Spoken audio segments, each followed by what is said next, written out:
போரை வென்றெடுத்தவர்கள் என்று புகழ் பாடுறார்கள் தங்களை பற்றி. அந்த அளவு தூரத்துக்கு தங்களோட புலனாய்வு திறமாக இருக்குது என்று எல்லாம் சொல்கிறார்கள். அப்படிப்பட்ட ஒரு சூழலிலே இந்த மாதிரியான மோசமான நிலைமை வடக்கிலே இருக்கிறதாக இருந்தால் உண்மையிலே நினைக்கிறீங்களோ இந்த இராணுவத்துடைய முழு பங்களிப்பு இல்லாமல் இப்படிப்பட்ட மோசமான நிலைமை உருவாகலாம் என்று?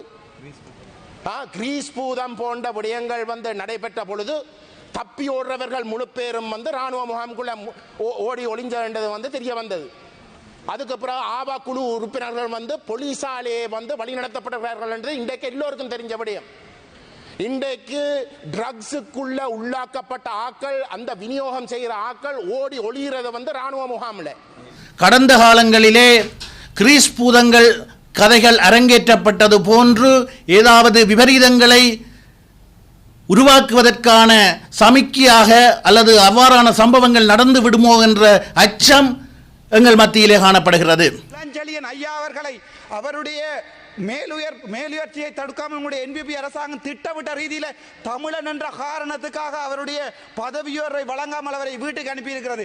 அப்படியான கேவலமான வேலை செய்கின்ற அரசாங்கத்தில் பங்கி வைக்கின்ற பாராளுமன்ற உறுப்பினர் நீங்கள் வடக்கு கிழக்கில் எவ்வாறு போதைகளை குறைக்கலாம் என்று ஒரு பிரேரணையை கொண்டு வருவோம் என்றது கேவலமான செயல். அது தவிர வல்வெட்டு துறையிலே பெரிய வாழ்வெட்டு குழு ஒன்றை, அந்த வாழ்வெட்டு குழு ஒரு வீடுகள் எல்லாம் போய் போட்டு எல்லாத்தையுமே பெட்ரோல் போட்டு எரிப்பேன் சொன்ன வாழ்வெட்டு குழுவை அந்த வல்வெட்டு துறையில் எங்களுடைய அமைச்சர் தன்னுடைய பிராந்திய இணைப்பாளராக NPPக்கு கொடுத்திருக்கிறார். இது என்ன மாதிரி இருக்கின்றால் நாங்களே எல்லாவற்றையும் எரிப்போம், ஆனால் தெரியாதது என்பது போல நாங்களே ஒரு பிரேரணையை கொண்டு வருவோம். நீங்கள் ஒரு ஆசிரியர், எங்களுக்கு மிகவும் கேவலமான நிலைமை என்றால் இப்போது வடக்கு கிழக்கிலே இந்த மருந்து மாத்திரைகள் உங்களுக்கு கூடத்தான் கொண்டு வரப்படுகின்றன. உங்களுக்கு அதுக்குரிய பணம் வழங்கப்படுகின்றது எங்களுக்கு தெளிவாக தெரியும். நான் அதை வெளியிலே சொல்ல யார் திருப்பியும் நான் சிறைக்கு செல்றதுக்கு தயார். நன்றி. நான் இந்த வாந்தி எடுத்து போட்டு மீண்டும் சாப்பிடுமா, சாப்பிட்ட பிறகு அது மீண்டும் மீண்டும் சாப்பிடுமா.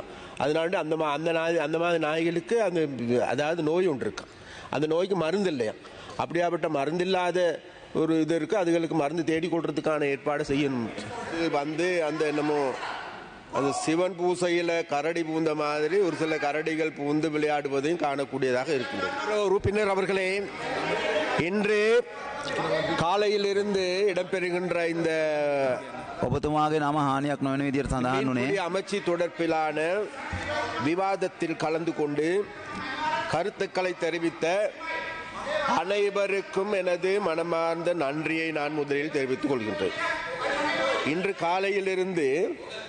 இன்று காலையிலிருந்து நாங்கள் தேடி பார்க்கின்ற போது பல உறுப்பினர்கள் பேசினார்கள்.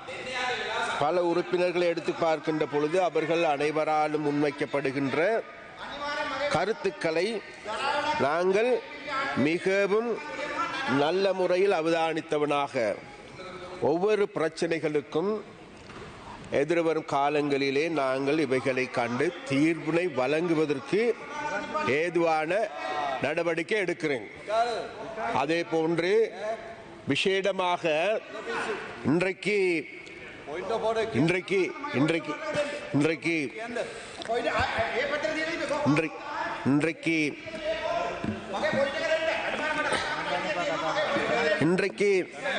விசேடமாக இன்றைக்கு இந்த காலையிலிருந்து இடம்பெற்ற இந்த விவாதத்தின் பொழுது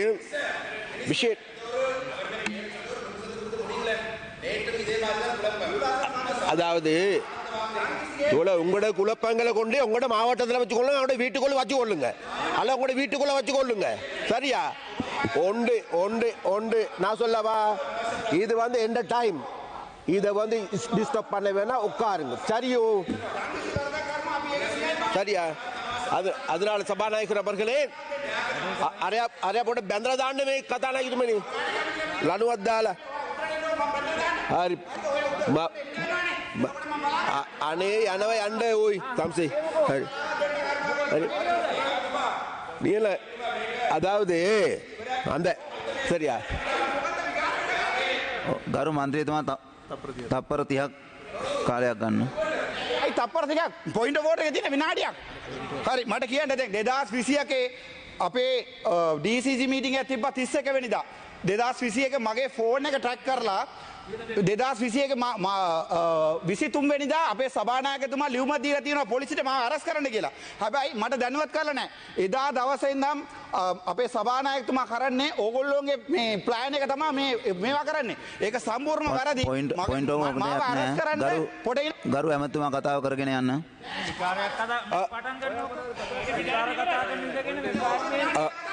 கௌரவ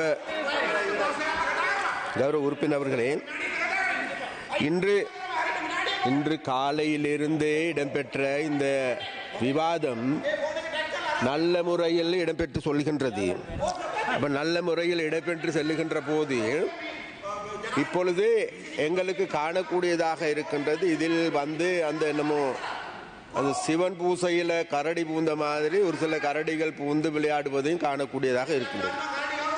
அப்போ அதனால் வேண்டி விசேடமாக நாங்கள் ஒரு விடயத்தை சொல்ல வேண்டும். ஏன் கேட்டால் இன்றைக்கு காலையிலிருந்து இடம்பெற்ற விசேடமாக கௌரவ ஜிஜி பொன்னம்பலத்தை எடுத்துக்கொண்டாலும் சரி, அவர்கள் இந்த அமைச்சு சுடற்பிலாக உரையாடுகின்ற போது நல்ல யோசனைகள் முன்வைத்தார்கள்.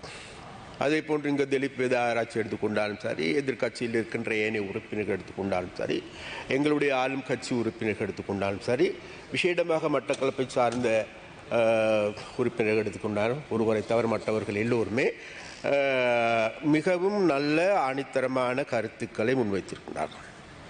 அந்த கருத்துக்களில் இருந்து ஒரு விடயம் தெரிகின்றது. கடைசியாக பேசிய எங்களுக்கு எல்லோருக்கும் ஆக்டர் அப்புவாமி என்கின்ற ஒரு எம்பி பேசினார்.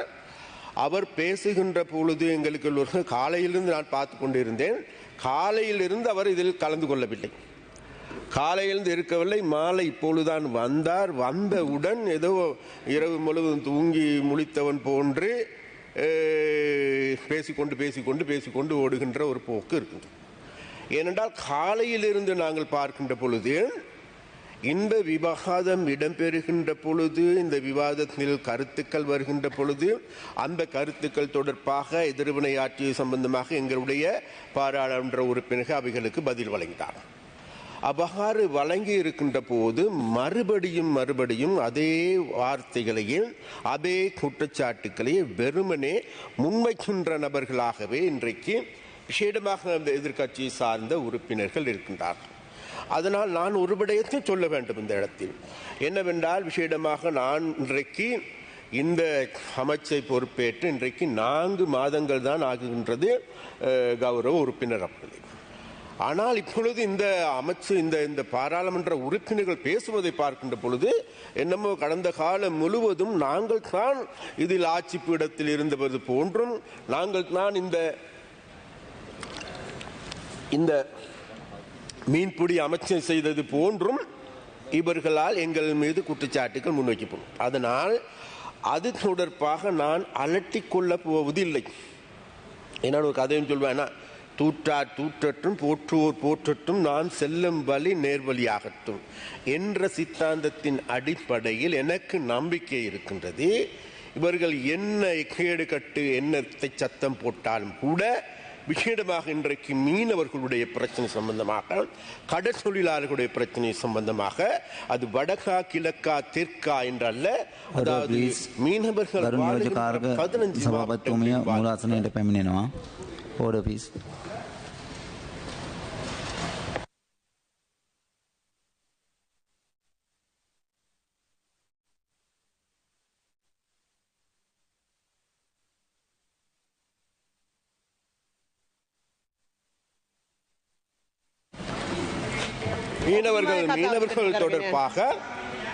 மீனவர்கள் தொடர்பாக மிக ஆழமான தேடலை நாங்கள் செய்து வருகிறோம். கடந்த 4 மாதங்களாக இங்கு இருக்கின்ற உறுப்பினர்கள் ஒரு விடயத்தை தெரிந்து கொள்ள வேண்டும். இந்த அமைச்சை நாங்கள் பொறுப்பேற்கின்ற பொழுது, அதாவது சிஎஃப்சி என்கின்ற சிலோன் பிஷரிஸ் கோர்பரேஷன் எடுத்துக்கொண்டாலும் சரி, நெக்னா நிறுவனத்தை எடுத்துக்கொண்டாலும் சரி, சீனோர் எடுத்துக்கொண்டாலும் சரி, நோத்னி எடுத்துக்கொண்டாலும் சரி, எங்களின் கீழ் இயங்குகின்ற, எங்களுடைய அமைச்சின் கீழ் இயங்குகின்ற 6க்கு அதிகமான நிறுவனங்கள் இருக்கின்றது. அந்த அனைத்து நிறுவனங்களுடைய செயற்பாடுகளையும் மீளாய்வு செய்து அங்கிருக்கின்ற அதிகாரிகளோடு ஆழ்ந்த உரையாடலை செய்து அவர்களோடு சேர்ந்து இன்றைக்கு நாங்கள் இந்த மீன்பிடித்துறையை கடல் தொழிலை கட்டியெழுப்புவதற்கான புதிய வேலை திட்டத்தை நாங்கள் தயாரித்திருக்கோம். அப்ப அந்த வேலை திட்டத்தை தேடுகின்ற போது எங்களுக்கு தெரிகின்றது இந்த நிறுவனங்கள் அனைத்துமே இன்றைக்கு உடைந்து விழுந்து சீரழிந்து போன ஒன்றாகவே இருக்கின்றது. நாங்கள் சொல்லுகின்றோம் இலங்கையை சுற்றி 200 மைல் கடல், விசாலமான கடல் இருக்கின்றது, கடலில் மீன்கள் இருக்கின்றது, ஆனால் எங்களுக்கு சாப்பிடுவதற்கு மீன் இல்லை என்கின்ற குற்றச்சாட்டை நாங்கள் ஒவ்வொரு நாளும் சொல்லிக் கொண்டு வருகின்ற ஒரு விடயம் இருக்கின்றது. ஆனால் நாங்கள் தேடி பார்க்கின்ற பொழுது அதற்கே உரிய அமைச்சுக்கள் இருந்தது, நிறுவனங்கள் இருந்தது. அந்த நிறுவனங்கள் ஊடாக இந்த செயற்பாடுகளை நல்ல முறையில் இது நாள் வரைக்கும் இருந்தவர்கள் முன்னெடுத்தார்களா என்று தேடி பார்க்கின்ற பொழுது மிகவும் கவலையாக இருக்கின்றது. பிரதி குழுக்களின் தவிசாளர் அவர்களே, எங்களுடைய ஒவ்வொரு நிறுவனங்களை நாங்கள் தேடி பார்க்கின்ற பொழுது 1000 மில்லியனுக்கு அதிகமாக கடன் பொறியில் சிக்கி கிடக்கின்றது. 600 மில்லியனுக்கு அதிகமாக வாங்கி, அதாவது தொழிலாளர்களுக்கு வழங்க வேண்டிய இபிஎஃப் பிடிஎஃப் நிதியை கூட செலுத்த முடியாத நிலைக்கு தள்ளி வைத்திருக்கின்றார்கள். வாங்கிய கடனும் வாங்கியிருக்கின்றார்கள், வங்கியில் கடனும் பெற்று கடனையும் திருப்பி செலுத்த முடியாத ஒரு நிறுவனங்களாகவே இன்றைக்கு இந்த நிறுவனங்கள் இருக்கின்றது. அந்த வகையில் நாங்கள் ஒரு விடயத்தை சொல்லிக்கொள்ள வேண்டும். இந்த நிலையில் இருந்து எங்களுடைய இந்த மீன்பிடித்துறை அமைச்சை கட்டியெழுப்ப வேண்டிய தேவை, கடப்பாடு எங்களுக்கு இருக்கின்றது. அந்த கடப்பாட்டின் பொழுது இங்க இருக்கின்ற ஒவ்வொரு உறுப்பினர்களும் சுட்டிக்காட்டியது போன்று இந்த நாட்டில் இருக்கின்ற மக்கள் எங்களுக்கு பெருவாரியான வாக்குகளை அளித்தது உண்மை. அதன் விசேடமாக வடக்கில் இருக்கின்ற மீனவர்கள், மீன்பிடி வாழ்கின்ற மக்கள், கடற்தொழிலாளர்கள் பெருவாரியான ஆதரவை கொடுத்தது உண்மை. நாங்கள் மீண்டும் இந்த இடத்தில் சொல்லுகின்றேன், கௌரவ பிரதி குழுக்களின் தவிசாளர் அவர்களை இந்த சபையில் இருந்து சொல்லுகின்றேன், அந்த மீனவ மக்கள் எங்கள் மீது வைத்த நம்பிக்கைக்கு கடுகளவேனும் தீங்கு விளைவிக்க மாட்டோம் என்கின்ற உறுதிமொழியை இந்த பாராளுமன்றத்தில் இருந்து வடக்கில் வாழ்கின்ற மீனவர்களுக்கு நாங்கள் சொல்லுகின்றோம். ஏனென்றால் வடக்கில் வாழ்கின்ற மீனவர்களோடு மற்றவர்கள் போன்று சும்மா ஓடி விளையாடுகின்ற விளையாட்டு பிள்ளைகள் அல்ல. நாங்கள் அங்கிருக்கின்ற மக்களோடு, மீனவர்களோடு நேரடியாக சென்று வாழ்கின்றவர்கள். அங்கிருக்கின்ற மீனவர்களோடு சென்று ஒன்றாக அவர்களுடைய சாப்பாட்டையா, அவர்களுடைய தேநீரையா அருந்தி அவர்களோடு வாழ பழகி இருக்கின்றவர்கள். அந்த வகையில் விசேடமாக இன்றைக்கு வடக்கில் வாழ்கின்ற மீனவர்கள் அவர்களுடைய பிரச்சனைகளை நல்ல முறையில் நாங்கள் இனக்கண்டு கொண்டிருக்கின்றோம். அந்த மீன்பிடித்துறையை கட்டி எழுப்புவதற்கு இன்றைக்கு எங்களுக்கு தேவைப்படுகின்ற அடிக்கட்டுமான அந்த அடிக்கட்டுமான வேலைகள் அனைத்தையும் செய்வதற்கு இது எனக்கு போதிய நேரம் இல்லை.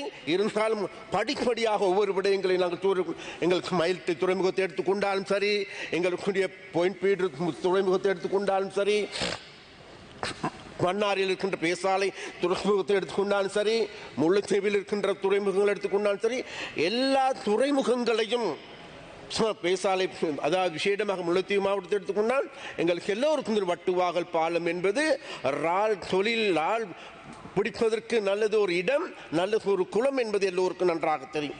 அந்த இடத்தை புனர் நிர்மாணம் செய்கின்ற வேலையை நாங்கள் முன்னெடுத்து வந்திருக்கின்றோம். அது மாத்திரமல்ல பிரதி குழுக்களின் தவிசாளர் அவர்களே, இன்றைக்கு அது மாத்திரமல்ல, நேற்று முதல் நாள் எங்களுடைய அமைச்சின் கீழ் நாங்கள் மாவட்டங்களில், அதாவது 9 மாகாணங்களில் இருக்கின்ற மாகாண செயலாளர்களை அழைப்பித்து அந்தந்த மாகாணங்களில் இருக்கின்ற பிரச்சனை தொடர்பாக அந்தந்த மாகாணங்களில் மீன்பிடி துறையை கட்டி எழுப்புவதற்கு, அது நன்னீர்பிடியான் அல்லது ஏனைய அலங்கார மீன்பிடித்துறையான், இவைகளை கட்டி எழுப்புவதற்கு ஏதுவான நடவடிக்கைகள் எப்படி எடுக்க வேண்டும் என்று அவர்களோடு ஆழ்ந்த உரையாடலை செய்தோம். அதன் பொழுது எனக்கு ஒரு உண்மை தெரிய வருகின்றது. வேறுமில்ல, இந்த கடல் தொழில்துறையை மாத்திரம் சரியான முறையில் கட்டி எழுப்புவோமாக இருந்தால் எமது நாட்டை இதைவிட ஒரு மாற்றமான இடத்திற்கு கொண்டு செல்ல முடியும் என்கின்ற திடமான நம்பிக்கை எங்களுக்கு இருக்கின்றது.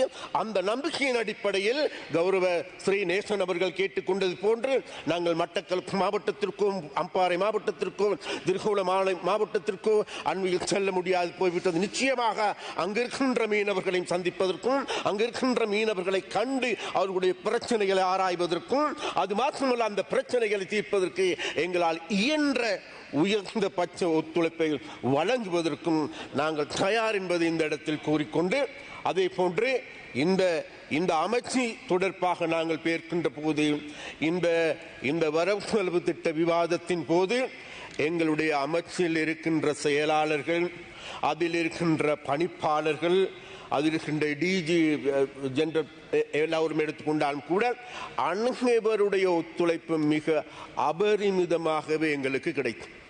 அதனால் முதற்கு அவர்களுக்கு எங்களுடைய நன்றியை நாங்கள் தெரிவித்துக் கொள்கின்றோம். கௌரவ பிரதிக்குழுக்களின் தவிசாளர் அவர்களே, இந்த அமைச்சு என்பது முக்கியமான அமைச்சு என்பதில் எந்த வாத விவாதங்களும் கிடையாது. இன்று காலையிலிருந்து கருத்துக்களை தெரிவித்த அனைத்து பாராளுமன்ற உறுப்பினரும் அது எதிர்க்கட்சியாக இருந்தாலும் சரி, அதே போன்று எதிர்க்கட்சியாக இருந்தாலும் சரி, ஆளும் கட்சியாக இருந்தாலும் சரி, அனைவரும் உண்மையிலேயே மிகவும் ஆணித்தரமான நல்ல கருத்துக்களை வழங்கியிருக்கின்றார்கள், நல்ல ஆலோசனைகளையும் வழங்கியிருக்கிறார்கள். அந்த வகையில் விசேடமாக நான் ஒரு விடயத்தை மாத்திரம் கடைசியாக சொல்லிக்கொள்ள வேண்டும். விசேடமாக இன்றைக்கு இந்த இதுகளை நாங்கள் பற்றி பேசுகின்ற போது ஒரு சில இவர்கள் சொன்னார்கள், அதாவது இன்றைக்கு நாங்கள் நிதி ஒதுக்கீடு செய்கின்ற பொழுது எரிபொருளுக்கான நிதி கிடைக்கவில்லை, படகுகளுக்கு கிடைக்கவில்லை. அதில் முற்றிலும் பொய்யான தகவல். எங்களுடைய அறிக்கையின்படி கடந்த காலங்களில் மாத்திரம் நாங்கள் அதாவது 31,143 படகுகள் பல்லின படகுகள் பதிவாகி இருக்கின்றது. அதில் அவைகளுக்கு நாங்கள் தேடி பார்க்கின்ற பொழுது அதாவது 8 மில்லியனுக்கு அதிகமான ரூபாய் நாங்கள் அதாவது மானியமாக வழங்கியிருக்கின்றோம். அப்போ அது மேலும் மானியம் வழங்குவதற்கு நாங்கள் தயாராக இருக்கின்றோம். மானியம் வழங்குகின்ற பொழுது ஒரு பிரச்சனை இருக்கின்றது. அதாவது மானியம் வழங்குகின்ற போது அந்த மானியங்களை பெற்றுக்கொள்வது மாத்திரமல்ல, அவர்கள் மாதாந்தம் புதுப்பிக்க வேண்டிய தேவை இருக்கின்றது. அந்த புதுப்பிக்காததன் காரணமாக இன்றைக்கு பல்வேறு தடைகள் ஏற்பட்டிருக்கிறது தெரிகின்றது. அது மாத்திரமல்ல, இந்த கணக்கு வழக்கு வங்கிகள் ஊடாகவே இடம்பெறுகின்றது. நாங்கள் வங்கிகளுக்குத்தான் எங்களுடைய பணத்தை அனுப்பி வைக்கின்றோம். அந்த வங்கிகளுக்கு அனுப்புகின்ற பொழுது அவர்களால் வழங்கி இருக்கின்ற அந்த அவர்களுடைய கணக்கு இலக்கங்களில் பல்வேறு குறைபாடுகள் காணக்கூடியதாக இருக்கின்றது. அந்த கதை நாங்கள் நிவர்த்தி செய்து கொண்டு சொல்லுகின்றோம். அந்த குறைபாடுகளின் காரணமாக மறுபடியும் நாங்கள் அவர்களை தொடர்பு கொள்ள வேண்டியிருக்கின்றது, மறுபடியும் புதுப்பிக்க வேண்டியிருக்கின்றது. அவ்வாறான ஒரு சிலருடைய காலதாமதங்கள் இருக்கின்றதை தவிர வேறு எதுவும் கிடையாது. அந்த வகையில் விசேடமாக நாங்கள் இந்த பிரச்சனையை கூடுதலான கவனத்தை எடுத்திருக்கின்றோம். அது மாத்திரமல்ல, மேலும் மில்லியன் 3000க்கு அதிகமான மில்லியன் ரூபாய் மிச்சம் இருக்கின்றது. அந்த பணத்தையும் நாங்கள் எதிர்வரும் காலங்களில் இதே மீனவர்களுக்கு, இதே மீன்பிடியில் ஈடுபடுகின்ற படகுகளுக்கு எரிபொருள் மானியமாக வழங்குவதற்கு நாங்கள் தீர்மானித்திருக்கின்றோம் என்பதை இந்த சபையில் நாங்கள் சொல்லிக்கொள்ள வேண்டும். அது மாத்திரமல்ல கௌரவ பிரதிகுழுக்களின் தவிசாளர் அவர்களே, இன்றைக்கு எங்களுக்கு நன்றாக ஒரு விடயம் மாத்திரம் தெரிகின்றது என்னவென்றால், விசேடமாக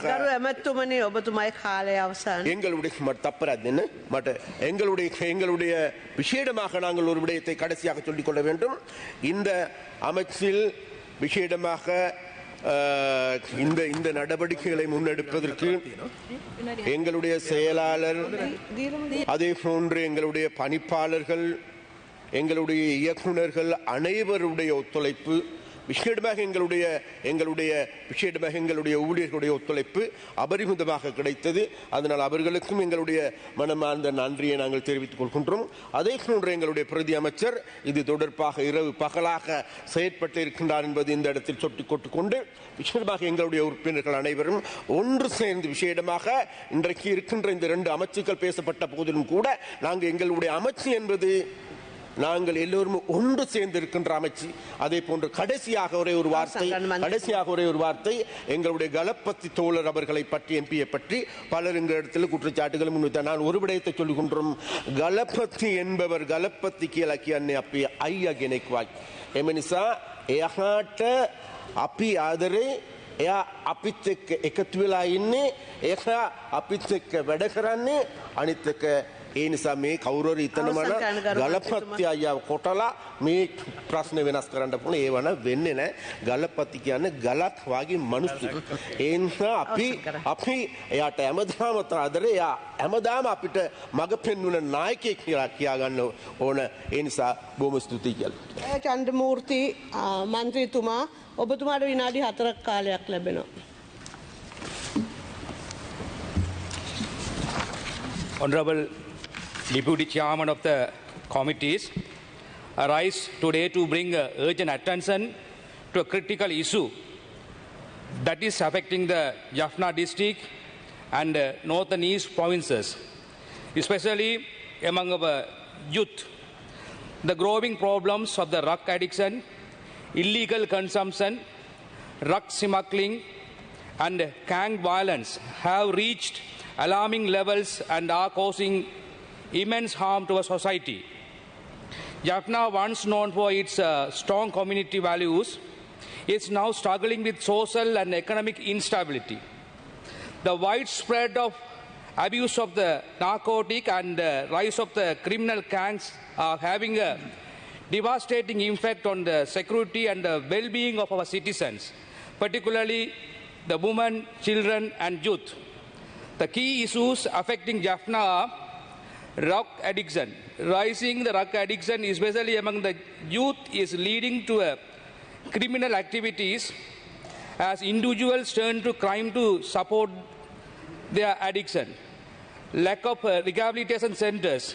The shortage of the rehabilitation centers is worsening the problem, leaving many individuals without proper treatment and support. And the third one is drug smuggling and the gang violence. Jaffna has become the hub for the drug smuggling, fueling gangs violence over territory and the control, resulting in deaths and property destruction. The fourth one is crime and public safety.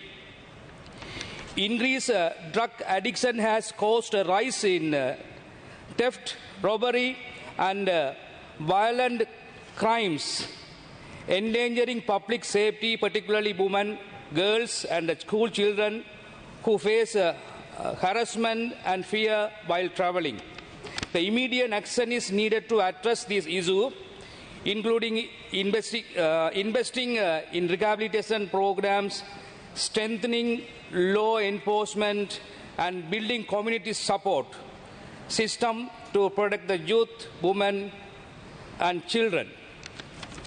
சபைக்கு தலைமை தாங்குகின்ற குழுக்களின் பிரதி சபாநாயகர் அவர்களே, நான் ஒரு சிறந்த நீண்ட கால ஒரு பொறிமுறை ஒன்றை உருவாக்குவதற்கு இந்த சபையிலே நான் கேட்டுக்கொள்கிறேன். அந்த குறித்த பொறிமுறையை கண்காணித்து அதனுடைய தொடர் செயல்பாடுகளை அவதானித்து அந்த திட்டங்கள் முன்வைக்கப்பட வேண்டும். அதேபோன்று குழுக்களை நியமிக்க வேண்டும். அந்த குழுக்களிலே ஆளுநர் தொடக்கம் மாவட்ட அபிவிருத்தி குழு தலைவர், மாவட்ட செயலாளர், போலீஸ் அதிகாரிகள் தொடக்கம் கிராம மட்ட தலைவர்களை உள்ளடக்கிய ஒரு வலுவான குழுவாக அதை உள்ளடக்கி இதனுடைய செயல்பாடுகள் தொடர்ச்சியாக கண்காணிக்கப்பட்டு உடனுக்குடன் நடவடிக்கை எடுக்கப்பட வேண்டும். அதேபோன்று இந்த குழுக்களுடைய செயல்பாடுகளை மதிப்பாய்வு செய்து அதனை ஒரு ஒழுங்கான முறையிலே கொண்டு சென்று இந்த விடயங்களை கட்டுப்படுத்த வேண்டும் என்பதுடன் போலீசார், முப்படை மற்றும் அனைவரையும் அதாவது சிறப்பு தலைமை வாய்ந்தவர்களாக உருவாக்கி இந்த போதைப்பொருள் விநியோகத்தையும் போதைப்பொருள் பாவனையும் கட்டுப்படுத்த வேண்டும் என்று இந்த உயரிய சபையிலே நான் கேட்டுக்கொள்கின்றேன். ගරු ශ්‍රී භවනන්ද රාජා මන්ත්‍රීතුමා குழுக்களின் பிரதி தவிசாளர் அவர்களே, சக பாராளுமன்ற உறுப்பினர் ரஜீவன் அவர்களுடன் இந்த பிரேரணையை நான் மிகவும் வரவேற்கின்றேன்.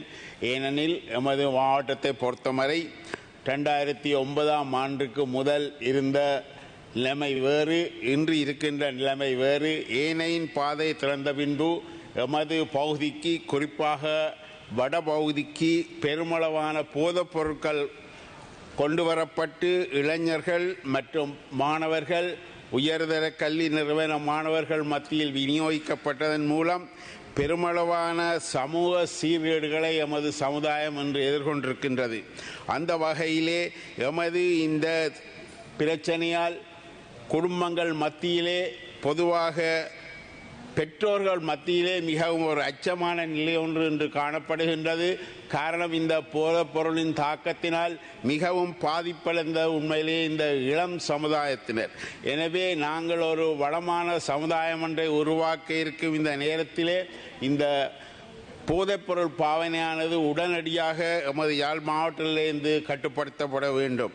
இந்த போதைப்பொருள் பிரச்சனையாலே மருத்துவத்துறைக்கும் பாரிய சிக்கல்கள் ஏற்படுகின்ற. ஏனெனில் பெருவளமான வளங்கள் அவர்களை நாங்கள் அந்த அடிமை பழக்கத்திலிருந்து எடுப்பதற்கும் அந்த போதைப் பொருட்களால் ஏற்பட்ட நோய்களை தீர்க்கவுமே அநேகமான அளவு நாங்கள் எமது வளங்களை அதற்கு கொடுத்து கொண்டிருக்கின்றோம். இதனால் எமது உண்மையான நோயாளிகளுக்கு வழங்க வேண்டிய சேவையை கூட வழங்க முடியாமல் இருக்கின்றது. அந்த வகையிலே இந்த போதைப்பொருள் பாவனையாளர்களை நாங்கள் கட்டுப்படுத்த வேண்டிய தேவைக்கு முக்கியமானது விநியோகஸ்தர்களை கண்டுபிடித்து அவர்களை நாங்கள் தடை செய்ய வேண்டியதுதான். இதனால் சிறைக்கு சென்றவர்கள் கூட திரும்ப மீண்டும் வந்து அங்கும் அவர்கள் நண்பராகி போதைப்பொருள் பாவனையை தொடர்ந்து பாவித்து கொண்டுதான் இருக்கின்றார்கள். எனவே அவர்களுக்கு புனர்வாழ அளிக்கக்கூடிய ஒரு மையம் ஒன்றை உடனடியாக நாங்கள் நமது யாழ் மாவட்டத்திலேயே நாங்கள் அதை உருவாக்கி கொள்ள வேண்டும். அதன் மூலம் அவர்களுக்குரிய தொழில் வாய்ப்புகளையும் தொழில் பயிற்சிகளையும் ஏற்படுத்தி கொடுப்பதன் மூலம் அவர்களின் இந்த போதைப்பொருள் பாவனை அடிமையாலிருந்து ஓரளவு தடுத்து கொள்ள முடியும் என்றதனால் இதற்கு தங்கள் எல்லோரும் ஒத்துழைப்பு வழங்க வேண்டும் என்று கேட்டு இதுக்கு ஒரு பொறிமுறையை உருவாக்கி கிராம மட்டத்திலிருந்து இந்த கண்காணிப்பு முறைகளை உருவாக்கி இந்த விநியோக மார்க்கங்களை தடுப்பதற்கான நடவடிக்கைகளை நாங்கள் எடுக்க வேண்டி இருக்கிறது. அதற்காக இன்று யாழ் மாவட்டத்திலேயே பெருமளவான முப்படையினரும் போலீசாரும் மற்றும் நீதித்துறையினரும் இருக்கின்றார்கள். அவர்களின் ஒத்துழைப்போடு இந்த போதைப்பொருள் விநியோகத்தை தடுப்பதற்கு ஏற்ற நடவடிக்கைகளை நாங்கள் மேற்கொள்ளாவிட்டால் உமது சமுதாயம் என்றோ ஒரு நாள் அழிந்து போகக்கூடிய ஒரு நிலைமைக்குத்தான் உருவாகும். எனவே இந்த சமுதாயத்தை நாங்கள் நல்வழிப்படுத்துவதற்காக இந்த போதைப்பொருள் பாவனையை உடனடியாக நிறுத்த வேண்டிய ஒரு தேவை எங்களுக்கு இருக்கின்றது. அதற்காக எமது இந்த நடவடிக்கைகளை துரிதப்படுத்தி மக்களையும் இளைஞர்களையும் இந்த போதைப்பொருள் பாவனையிலிருந்து நாங்கள் மீட்டெடுக்க ஆவணம் செய்ய வேண்டும் என்று கேட்டுக்கொள்கிறேன். நன்றி, வணக்கம். ගරු ජීජී පොන්නම්බලම් මන්ත්‍රීතුමා ඔබතුමාට විනාඩි 3ක් කාලයක් ලැබෙනවා. கௌரவ ரஜீவன் ஜெயச்சந்திரமூர்த்தி அவர்களுடைய இந்த பிரேரணையை நான் வரவேற்கிறேன். ஆனால் உண்மையிலே அவருடைய பிரேரணையை பார்த்தால் எதிர்க்கட்சி உறுப்பினர் கொண்டு வர வேண்டிய ஒரு பிரேரணை, அரசாங்க தரப்பால் கொண்டு வருகின்ற பிரேரணை ஒரு ஆச்சரியக்குரிய ஒரு விஷயம். உண்மையிலே அவருடைய இந்த பிரேரணையை பார்க்கின்ற பொழுது இந்த அறைக்குள்ளே இருக்கக்கூடிய யானையை நாங்கள் கண்டுங்காமலம் இருக்கிறோம். ஏனென்றால் நீங்கள் வடகிழக்கை எடுத்துக்கொண்டிருக்கிறண்டா இன்றைக்கு இந்த இராணுவத்துடைய பிரசன்னத்தை நீங்கள் பார்த்தீங்கன்னா 20 பிரிவுகளில் 16 பிரிவுகள் வடகிழக்கில் இருக்கு. அதுவும் விசேஷமாக வடக்கில் 14 பிரிவுகள் இருக்கு. நேவி 1 கிலோமீட்டர் 2 கிலோமீட்டர் தூரத்தில் பொதுமக்களுடைய காணிகளை பிடிச்சு நேவி கேம்ப் போட்டிருக்கு கரையோரம் முழுக்க. இன்றைக்கு முல்லைத்தீவு மாவட்டத்தை எடுத்துக்கொண்டால் 2 பொதுமக்களுக்கு ஒரு இராணுவ சிப்பாய். யாழ்ப்பாணத்தை எடுத்துக்கொண்டால் வந்து 14 பொதுமக்களுக்கு வந்து ஒரு இராணுவ சிப்பாய். வன்னி மாநிலத்தை எடுத்துக்கொண்டால் வந்து 10 பொதுமக்களுக்கு வந்து ஒரு இராணுவ சிப்பாய். இந்த போரை வென்றெடுத்தவர்கள் என்று புகழ்பாடுறார்கள் தங்களை பற்றி. அந்த அளவு தூரத்துக்கு தங்களோட புலனாய்வு திறமாக இருக்குது என்று எல்லாம் சொல்கிறார்கள். அப்படிப்பட்ட ஒரு சூழலிலே இந்த மாதிரியான மோசமான நிலைமை வடக்கிலே இருக்கிறதாக இருந்தால் உண்மையிலே நினைக்கிறீங்களோ வந்து இந்த இராணுவத்துடைய முழு பங்களிப்பு இல்லாமல் இப்படிப்பட்ட மோசமான நிலைமை உருவாகலாம் என்று? கிரீஸ் பூதம் போன்ற விடயங்கள் வந்து நடைபெற்ற பொழுது தப்பி ஓடுறவர்கள் முழு பேரும் வந்து இராணுவ முகாமுக்குள்ள ஓடி ஒளிஞ்சது வந்து தெரிய வந்தது. அதுக்கப்புறம் ஆபா குழு உறுப்பினர்கள் வந்து போலீசாலே வந்து வழிநடத்தப்படுகிறார்கள் என்று இன்றைக்கு எல்லோருக்கும் தெரிஞ்ச விடயம். இன்றைக்கு ட்ரக்ஸுக்குள்ள உள்ளாக்கப்பட்ட ஆக்கள், அந்த விநியோகம் செய்கிற ஆக்கள் ஓடி ஒளிகிறது வந்து இராணுவ முகாமில். இதுதான் உண்மை. நேவி கேம்ப் இராணுவ முகாமுக்குள்ள தான் ஓடி ஒளிகிற. இந்த யதார்த்தத்தை விளங்கி கொள்ளாமல் அதே இராணுவம் அதே முப்படைகளையும் வச்சுக்கொண்டுதான் நீங்கள் இந்த பிரச்சனையை வந்து தீர்க்க போறீர்கள் என்று கனவு காணாதீங்க. பிரச்சனை எங்கன்றதை சரியாக விளங்கி கொண்டு அந்த பிரச்சனையை வந்து அகட்டுங்கோ. இந்த ராணுவம் இன்றைக்கும் வந்து தமிழ் பிரதேசங்கள்ல வந்து தமிழர்களை வந்து எதிரியாக பார்க்கின்ற மனோநிலையிலே தான் இருக்கிறார்கள் என்றுதான் உண்மை. அவர்களுடைய மனோநிலை மாற்றாமல் வந்து ஒரு நாளும் இந்த பிரச்சனை தீர்க்கல. இன்றைக்கும் கூட அவர்களுடைய முழு வேலை திட்டமும் வந்து வடகிழக்கில் இருக்கக்கூடிய மக்களை வந்து எதிரியாக பார்த்து அவர்களை அடிமையாக்குகின்ற கோணத்திலே செயல்படுகின்றது தான் இங்க பிரச்சனை. அவர்கள் தான் இந்த போதைக்கும் இந்த ட்ரக்ஸுக்கும் உரிய முழு காரணம் என்பதை நீங்க விளங்கி கொள்ளாமல் இந்த பிரச்சனை தீர்க்க முடியாது கௌரவ உறுப்பினர் அவர்களே. ஆகவே நாங்கள் இது ஒரு கோபத்திலேயோ இல்லாட்டி ஒரு எரிச்சல்லையோ இல்லாட்டி ஒரு வெறுப்பிலையோ ஒரு இனவாதத்திலேயோ சொல்கின்ற விஷயம் அல்ல. இந்த போர் முடிவடைந்ததுக்கு பிற்பாடு மனோநிலை மாற்றங்கள் நடைபெறாமல் வடகிழக்கில் இருக்கக்கூடிய மிக மோசமான இந்த பிரச்சனை தீர்க்கலாம். கடந்த காலங்களில் இருந்த அரசாங்கங்களை விட நீங்கள் வித்தியாசமாக இருக்க போறீர்கள். உண்மை நிலைமைகள் விளங்கிக் கொண்டு செயல்பட வேண்டும் என்று நான் தயவுடன் கேட்டுக்கொள்ள விரும்புகின்றேன். கரு பத்மநாதன் சத்யலிங்கம் மந்திரித்துமா ஒபத்துமாடு வினாடி 3 காலයක් ලැබෙනවා. இந்த சந்தர்ப்பத்துக்கு நன்றியை தெரிவித்துக் கொள்கிறேன். இந்த போதை வஸ்து பாவனை என்பது நாடு முழுக்க பரவலாக காணப்பட்டாலும் போருக்கு பின்னரான காலப்பகுதியிலே வடக்கு கிழக்கு மாகாணத்திலே மிக மோசமாக காணப்படுகிறது. அது ஒரு போரினுடைய ஒரு சமூக விளைவாகத்தான் நான் பார்க்கின்றேன். அந்த வகையிலே இந்த போதை வஸ்து பிரச்சனையை நாங்கள் கையாள வேணுமாக இருந்தால் இந்த நாட்டினுடைய சட்டம் முழுமையாக அமுல்படுத்தப்பட வேண்டும். இந்த சட்டம் அமுல்படுத்தப்படாமல் போதை வஸ்து பாவனையை தடுக்க முடியாது. இந்த நாட்டிலே அதற்கான சட்டங்கள் இருக்கின்றது. கடந்த காலங்களிலே இந்த சட்டங்கள் நடைமுறைப்படுத்தப்படவில்லை என்பதிலே உண்மை இருக்கின்றது. போர் முடிந்து 2010-11 ஆண்டுகளிலே பாடசாலையிலே இருக்கின்ற உயர்தர மாணவர்களுக்கு போதை வஸ்து விநியோகிப்பவர்களாக அரச இயந்திரத்திலே இருந்த படைகளைச் சேர்ந்தவர்கள் இருந்தது என்பது உண்மை. அதை மறைக்க முடியாது. அந்த தொடர்ச்சியான அந்த நிலைமையை இந்த அரசாங்கம் முன்னுக்கு கொண்டு செல்லாது என்பதிலே எங்களுக்கு நம்பிக்கை இருக்கின்றது. அந்த வகையிலே இந்த அரசாங்கமே தன்னுடைய மக்களுக்கு போதை வஸ்தை விநியோகிக்கின்ற நிலைமையை இந்த அரசாங்கம் தொடரக்கூடாது. எவரும் இதை மறுக்கவும் முடியாது. ஆகவே நாங்கள் இருக்கின்ற சட்டங்களை நடைமுறைப்படுத்த வேண்டும். மதுவாக இருந்தால் வயதெல்லை கட்டாயமாக பின்பற்றப்பட வேண்டும். இன்று எங்களுடைய மக்கள் தொகைக்கு மிகவும் அதிகமான எண்ணிக்கையான மது விற்பனை நிலையங்கள் இருக்கின்றது. அவற்றை கட்டுப்படுத்த வேண்டும். பொது இடங்களிலே இளைஞர்கள் எந்த பயமும் இல்லாமல் மது பாவிக்கிறார்கள், கட்டுப்படுத்தப்பட வேண்டும். அது மாத்திரமில்ல, சட்டவிரோத மது உற்பத்தியை கட்டுப்படுத்தக்கூடிய பொறுப்பு, அதற்குரிய பலம் போலீசாரிடம் இருக்கின்றது. அது உரிய முறையில் இன்று வரை பயன்படுத்தப்படவில்லை என்பதை நான் பகிரங்கமாக சொல்லிக்கொள்ள விரும்புகிறேன். இந்த அரசாங்கம் அதற்கான நடவடிக்கையை எடுக்க வேண்டும். எங்களுடைய மாகாணத்திலே, வடக்கு மாகாணத்திலே 5 மாவட்டங்களிலும் மது மற்றும் போதை வஸ்து பாவனையாளர்களுக்கு மருத்துவ புனர்வாழ்வு அளிக்கின்ற நிலையங்களை மாகாண அரசாங்கம் செய்திருக்கின்றது. யாழ்ப்பாணத்திலே சாவகச்சேரி, கிளிநொச்சியிலே தர்மபுரம், முல்லைத்தீவிலே ஒட்டிசுட்டான், வவுனியாவிலே பூவரசங்குளம், மன்னாரிலே அடம்பன் 5 மாவட்டங்களிலும் புனர்வாழ்வு நிலையங்கள் காணப்படுகின்றது. இந்த புனர்வாழ்வு நிலையங்கள் சுகாதாரத்துறைக்கு கீழே இருக்கின்றது. கௌரவ சுகாதார அமைச்சர் அவர்கள் உடனடியாக நடவடிக்கை எடுத்து அங்கு ஆளணிகளை புகுத்தி அந்த ஆளணியின் ஊடாக இந்த புனர்வாழ்வு நிலையங்களை நடைமுறைக்கு கொண்டு வர வேண்டும் என்று இந்த சந்தர்ப்பத்திலே கேட்டுக்கொள்கிறேன். நன்றி.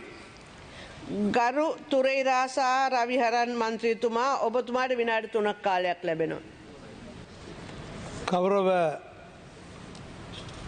அவை உறுப்பினர் அவர்களே, எல்லோரும் கதைத்தபடியம்தான் போதையால் நாடு மட்டுமல்ல எங்களுடைய மாவட்டங்களும் தள்ளாடி கொண்டுதான் இருக்கின்றது. இது ஏற்கனவே நான் பாதுகாப்பு அமைச்சின் விவாதத்தில் கூட போதை விவஸ்தை பற்றி கதைத்திருந்தேன். இருந்தாலும் இன்று ரஜீவன் அவர்கள் கொண்டு வந்த இந்த பிரேரணைக்கு நான் நன்றி கூறுகின்றேன். நிச்சயமாக இந்த ஒத்திவைப்பு பிரேரணை ஒரு பொருத்தமான ஒன்று. நாங்கள் அதி உயர் பீடமான இந்த பாராளுமன்றத்திலே நாட்டிலே போதை வஸ்தால் சீரழிந்து கொண்டிருக்கும் இளைஞர்கள், யுவதிகள், மக்களை பற்றித்தான் இப்போது கதைத்து கொண்டிருக்கின்றோம். தயவு செய்து இது பாடசாலையில் கூட ஏற்கனவே குறிப்பிட்டதைப் போல பாடசாலைகளில் கூட அந்த நடவடிக்கைகள் தொடர்ந்து கொண்டிருக்கின்றது. எங்களுடைய ஆளுங்கட்சி வழிமொழிந்து பேசிய உறுப்பினர் ஒரு விடயத்தை சொல்லியிருந்தார். அந்த இன்னும் அழிந்து போடும் என்று எங்களுடைய சமூகங்கள் அழிந்து கொண்டுதான் இருக்கின்றது. நான் அன்றைய உரையில் குறிப்பிட்டு சொன்னேன், சில இடங்களில் இத்தனை பேர் இறந்து விட்டார்கள் என்று, அதாவது மரணித்து விட்டார்கள் என்று மக்களே சொல்லுகின்றார்கள். இப்போது மரணிக்கும் நிலையில் இப்படி தடுமாறிக்கொண்டு இருக்கக்கூடிய நிலையில் கன பேர் இந்த போதை வஸ்தால் இருக்கின்றார்கள். இதற்கு காரணம் யார்? நிச்சயமாக முழுமையாக சொல்லுகின்றேன். எங்களுடைய நாட்டில் இருக்கும் படையினர் சீராக இருந்தால், படையினர் என்ற வகையில் முக்கிய பொறுப்பு போலீசாருக்கு இருக்கின்றது. சீராக இருந்தால் இந்த ஆக்கள் தள்ளாட வேண்டிய நிலைமையோ மரணிக்க வேண்டிய நிலைமையோ இருக்காது. சட்டம் ஒழுங்கு முறையாக காப்பாற்றப்பட வேண்டும். இந்த அதி உயர் பீடத்தில் திரும்பவும் சொல்லுகின்றேன், இந்த சட்டம் ஒழுங்கின் மூலமாக நீங்கள் காப்பாற்றாவிட்டால் இது புதிய அரசாங்கம் நிச்சயமாக காப்பாற்றும் என்று நம்புகின்றோம். எந்த வகையிலாவது இந்த விடயத்தில் கூடிய கரிசனம் எடுத்து இந்த மக்களை நீங்கள் காப்பாற்ற வேண்டும். இதற்கு உரிய வழிவகைகளை நீங்கள் செய்ய வேண்டும் என்று நான் கேட்டுக்கொள்கின்றேன். நன்றி. ගරු රාමනාදන් அர்ஜுனா மந்திரித்துமா ඔබතුමාට විනාඩි 3ක් කාලයක් ලැබෙනවා. மாலை வணக்கம். எங்களுடைய பாராளுமன்ற உறுப்பினர் கௌரவ ரஜீவன் அவர்கள் கொண்ட இந்த பிரேரணை என்னவென்றால், ஜானை தன் தலையிலே மண்ணள்ளி கொட்டி கொள்ளுமாம் அந்த வகையான ஒரு சிறுபிதனமான பிரேரணை. என்னென்றால், அரசாங்கம் உங்களிடம் இருக்கிறது, அரசாங்கத்திலே மக்களை பாதுகாப்போம் என்ற அடிப்படையில் தான் அரசாங்கத்தை எடுத்துக்கொண்டு நீங்களே ஒரு பாதுகாப்பு பிரேரணையை கொண்டு வந்து வடக்கு கிழக்கில் போதை இருக்கிறது என்று சொல்வது மிகவும் கேவலமானது. நான் இந்த ஒரு சில விடயங்களை சொல்ல வேணும். யாழ்ப்பாணத்திலே வசந்தம் பாமசி என்ற பாமசியிலே 1500 பிரியாவலின் ட்ரக் 2021ஆம் ஆண்டு 22ஆம் ஆண்டுகளில் கடத்தப்பட்டு வவுனியாவில் சிறு குழந்தைகளுக்கு விற்கப்பட்ட போது அந்த வழக்குகள் இழுத்தடிக்கு மூடிப்பட்டது. கேதீஸ்வரன் எனப்படுகின்ற வைத்தியரால் அந்த வழக்குகள் மூடப்பட்டது. ஆனால் அது சம்பந்தமாக உங்கள் அமைச்சர் இல்லை, உங்களுக்கு இல்லை, எல்லாருக்கும் தெரியும். நீங்கள் அது சம்பந்தமான நடவடிக்கை எடுப்பதற்கு தயாராகவில்லை. இன்னொரு முக்கியமான விடயம், யாழ்ப்பாணத்தை பொறுத்த வரைக்கும் உங்களுக்கே தெரியும், ஒரு நாட்டின் நீதிமன்றம் சுயமாக இயங்காவிடில் அந்த நாட்டிலே நீதி நியாயம் ஒருபோதுமே நிலைநாட்டப்படாது. ஆனால் என்ன நடக்கின்றால், எங்களுடைய கடவுள் என்று வர்ணித்துக் கொண்டிருக்கிற வடக்கின் கடவுள் என்று வர்ணித்துக் கொண்டிருக்கின்ற நீதிபதிகளுக்கே நீதிபதியான இளஞ்செழியன் ஐயா அவர்களை அவருடைய மேலுயர்ச்சியை தடுக்காமல் உங்களுடைய NPP அரசாங்கம் திட்டமிட்ட ரீதியில் தமிழன் என்ற காரணத்துக்காக அவருடைய பதவியோரை வழங்காமல் அவரை வீட்டுக்கு அனுப்பியிருக்கிறது. அப்படியான கேவலமான வேலை செய்கின்ற அரசாங்கத்தில் பங்கி வைக்கின்ற பாராளுமன்ற உறுப்பினர் நீங்கள் வடக்கு கிழக்கில் எவ்வாறு போதைகளை குறைக்கலாம் என்று ஒரு பிரேரணையை கொண்டு வருவோம் என்றது கேவலமான செயல். அது தவிர வடக்கு கிழக்கின்ற நீதிமன்ற கட்டமைப்பை எடுத்து பாருங்கள். வடக்கிலே மன்னார் நீதிமன்றத்திலே வெளியிலே வைத்து சுட்டிருக்கிறார்கள் ஒருவரை. அவற்றையெல்லாம் செய்வது யார்? அவற்றையெல்லாம் அதில் அதில் பிடிபட்டு அந்த குற்றவாளி ஒரு உறுப்பினர், அதாவது சிஐடியினுடைய உறுப்பினர். ஆகவே உங்களுக்கு கீழே இயங்கிக் கொண்டிருக்கிற படை, அதே படை தான் இந்தியாவில் இருந்து கேரளா கஞ்சா எனப்படுகின்ற அந்த கேரளா கஞ்சா நேவிக்குள்ளால் கொண்டு வரப்பட்டு ஜாழ்ப்பாணம் கொண்டு வரப்படுகிறது. அது தவிர ஜாழ்ப்பாணத்தில் உங்களுக்கு தெரியும் ஒரு ஜிஏ ஒரு ஆள் இருக்கிறார், ஜிஏ பிரதீபன் என்று, ஊழல் ஒழிப்பு வன்னியானி என்று தெளிவாக அவருடைய மகனை பற்றியெல்லாம் போட்டுக் கொண்டிருக்கிறார்கள். ஆனால் இப்போது டீல் அடிக்கிறார் என்கிற அமைச்சர் சந்திரசேகர் ஜிஏயோட. அது சம்பந்தமாக நாங்கள் ஆறுதலாக கதை போல் நேரம் கிடைக்கும் போது. அது தவிர வல்வெட்டு துறையிலே பெரிய வாழ்வெட்டு குழு ஒன்றை, அந்த வாழ்வெட்டு குழு ஒரு வீடுகள் எல்லாம் போய் போட்டு எல்லாத்தையுமே பெட்ரோல் போட்டு எரிப்பேன் சொன்ன வாழ்வெட்டு குழுவை அந்த வல்வெட்டு துறையிலே எங்களுடைய அமைச்சர் தன்னுடைய பிராந்திய இணைப்பாளராக என்பிபிக்கு கொடுத்திருக்கிறார். இது என்ன மாதிரி இருக்கென்றால், நாங்களே எல்லாவற்றையும் எரிப்போம், ஆனால் தெரியாதது என்பது போல நாங்களே ஒரு பிரேரணையை கொண்டு வருவோம். நீங்கள் ஒரு ஆசிரியர், எங்களுக்கு மிகவும் கேவலமான என்றால் இப்போது வடக்கு கிழக்கிலே இந்த மருந்து மாத்திரைகள் உங்களுக்கு கூடத்தான் கொண்டு வரப்படுகின்றன. உங்களுக்கு அதுக்குரிய பணம் வழங்கப்படுகின்றது எங்களுக்கு தெளிவாக தெரியும். நான் அதை வெளியிலே வந்து சொல்ல தயார், திருப்பியும் நான் சிறைக்கு செல்றதுக்கு தயார். நன்றி, வணக்கம். கரு ராமலிங்கம் மந்திரி. கௌரவ பிரதிகுழுக்கள் சவிசால் அவர்களே, ஒரு கதை ஒன்று இருக்குது. ஒரு அந்த நாய்க்கு வந்து நாய் இருக்குதா, நாய் வந்து இந்த வாந்தி எடுத்து போட்டு மீண்டும் சாப்பிடுமா, சாப்பிட்ட பிறகு அது மீண்டும் மீண்டும் சாப்பிடுமா. அதனால அந்த மாதிரி நாய்களுக்கு அதாவது நோய் ஒன்று இருக்கு. அந்த நோய்க்கு மருந்து இல்லையா. அப்படியாப்பட்ட மருந்தில்லாத ஒரு இது இருக்கு, அதுகளுக்கு மருந்து தேடி கொடுறதுக்கான ஏற்பாடு செய்யணும். ගරු ශ්‍රීනේෂන් මන්ත්‍රීතුමා ඔබතුමාට විනාඩි 3ක් කාලයක් ලැබෙනවා. පොයින්ට් ඔෆ් ඕඩර් නැහැ. ගරු ශ්‍රීනේෂන් මන්ත්‍රීතුමා ඔබතුමා කතාව කරන්න. විනාඩි 3ක් තියෙනවා. කරුණාකරලා ඔබතුමා ඉඳ ගන්න. ගරු මන්ත්‍රීතුමා ඉඳ ගන්න. කරුණාකරලා ගරු මන්ත්‍රීතුමා ඉඳ ගන්න. ඔබතුමා කතාව කරන්න. ඔබතුමාගේ නම කියවුන්නේ නැහැ. ඔබතුමා ඉඳගන්න. ගරු ශ්‍රීනේෂන් මන්ත්‍රීතුමා ඔබතුමාගේ කතාව කරන්න. கௌரவ உறுப்பினர் அவர்களே, ඔබතුමාගේ කතාව කරන්න. இன்றைய தினம் கௌரவ பாராளுமன்ற உறுப்பினர் ரஜீவன் அவரால் கொண்டு வரப்பட்ட இந்த பிரேரணை உண்மையில் நாங்களும் ஏற்றுக்கொள்ளுகின்றோம். உண்மையில் வடக்கு கிழக்கில் யுத்தத்தின் பின்னர் இந்த போதை வஸ்து பிரயோகம், போதை வஸ்து விநியோகம், போதை வஸ்து வியாபாரம் என்பது மிகவும் உயர்ந்த நிலையில் காணப்படுகின்றது. உண்மையில் நீங்கள் ஒரு விடயத்தை ஏற்றுக்கொள்ள வேண்டும். விடுதலை புலிகள் அங்கு பரிபாலனம் செய்த காலத்தில் இந்த போதை பொருள் விநியோகம் என்பது முற்றாக தடை செய்யப்பட்டிருந்தது. அதன் பின்னர் யுத்தம் முடிந்த பின்னர் இந்த போதைப் பொருள் விநியோகம் என்பது முழுமூச்சாக நடைபெறுகின்றது. நாங்கள் கடந்த காலத்தில் நடைபெற்ற குறைபாடுகளை சொல்லுகின்றோம். உண்மையில் யுத்தம் முடிந்த பின்னர் உங்களுக்கு தெரிய வேண்டும், ஆவா குழு உருவாக்கப்பட்டிருக்கின்றது, கிரீஸ் மனிதர்கள் உருவாக்கப்பட்டிருக்கின்றார்கள், வாழ்வெட்டு நடைபெறுகின்றது.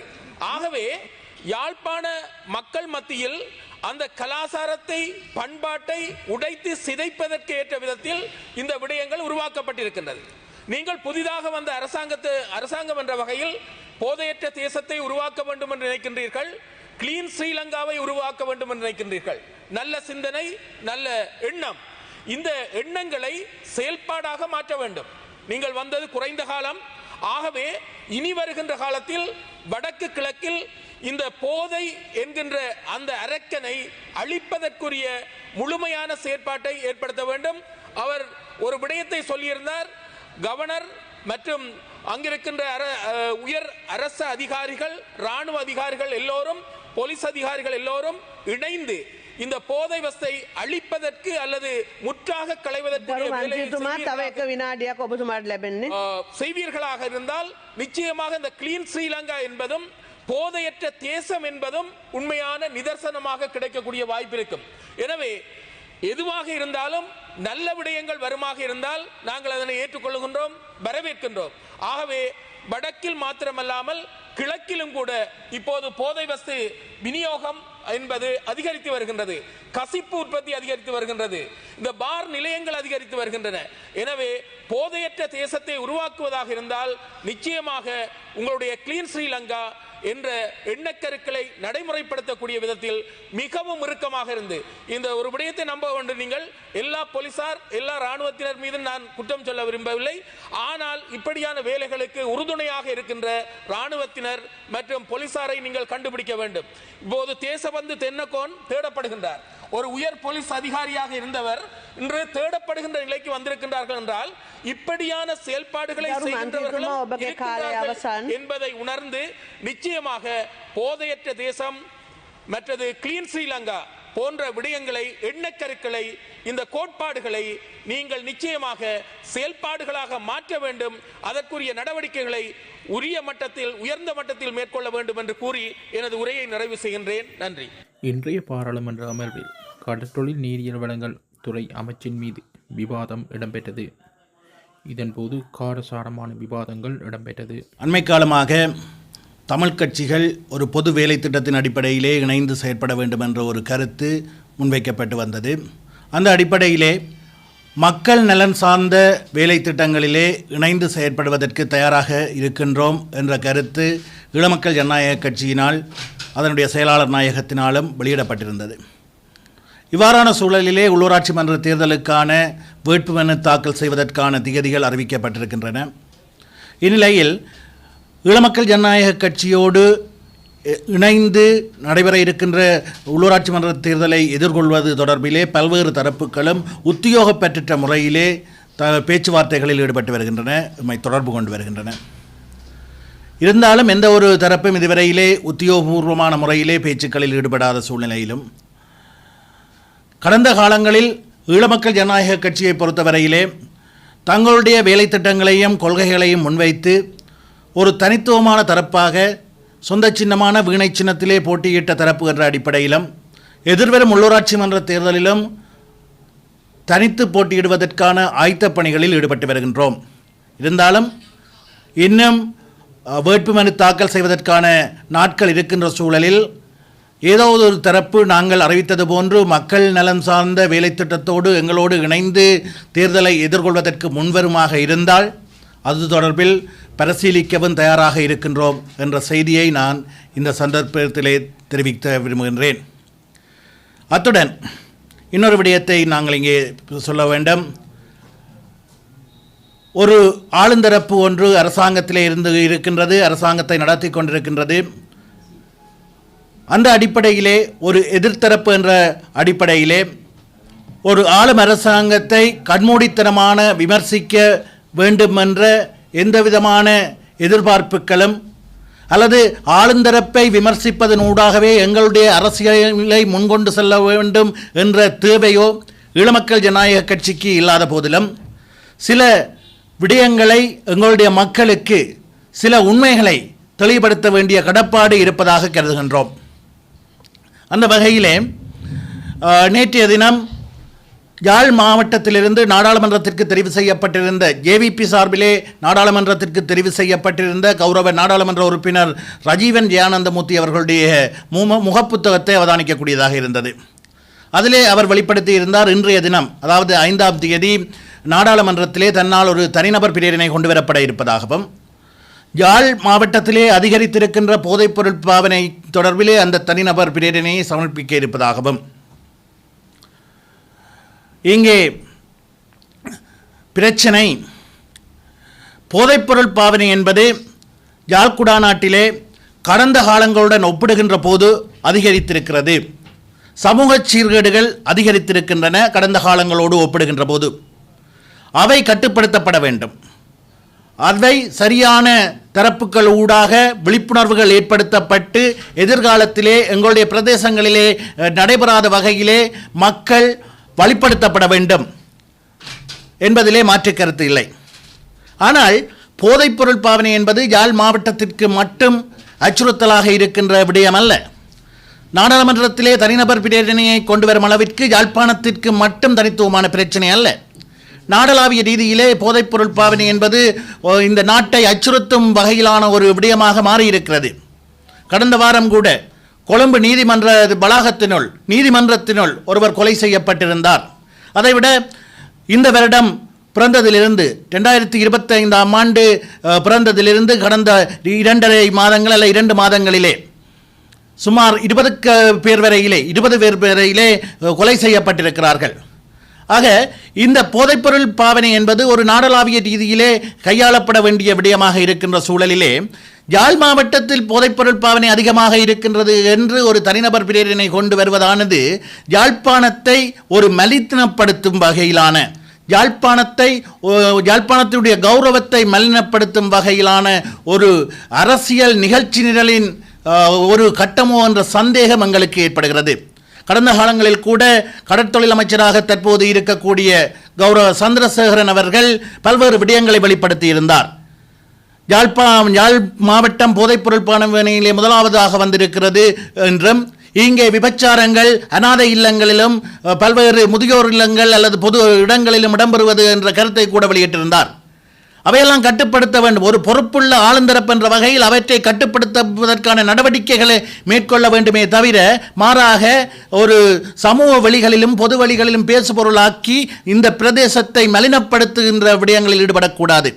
இந்த அரசாங்கம் ஆட்சிக்கு வருகின்ற போது இந்த பிரதேசத்தில் ஒரு தொழில்துறையை மேம்படுத்தி சுய தொழில்களை மேம்படுத்தி ஒரு தொழிற்பேட்டியாக இந்த வலயத்தை இந்த பிரதேசத்தை கொண்டு வருவோம் என்று வாக்குறுதி அளித்திருந்தார்கள்.